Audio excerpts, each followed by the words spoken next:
આજે આપણે પહોંચી ગયા હતા ગૌશાળાએ. જય ગૌ માતા.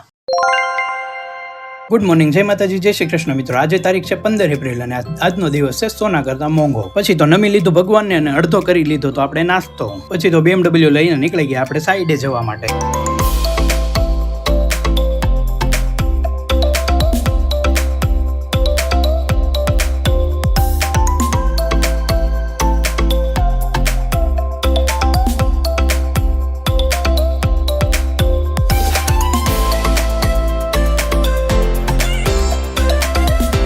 પહોંચી ગયા સાઈડ ઉપર અને અહીંયા તો સવારમાં જોઈ લીધી મેં ફાઇટિંગ. ભાઈ કરતો તો એનું કામ ને પછી આપણો હતો વારો. પછી તો આપણે લઈ લીધું આપણું કામ હાથમાં અને આપણે કરી લીધી હતી પેટ પૂજા. સમય હતો આરામ કરવાનો પણ આપણે વાંચી લીધી ચોપડી. અહીંયાથી ગયા ગૌશાળા બાજુ ને ત્યાં તો ગાયો સરસ મજાનું ખાતી હતી ઘાસ. કામ કરીને આપણે રમી લીધી થોડીક વાર ક્રિકેટ. પછી તો થઈ ગયો ઘરે જવાનો ટાઈમ અને આપણે જવાનું હતું પાછું ક્લાસીસે. પછી તો BMW ની મજા કરતા નીકળી ગયા આપણે સફર ઉપર. સાંજે થોડી વાર ગયા નગર ચર્ચા પર અને મોંઘા દિવસનો થઈ ગયો વિરામ.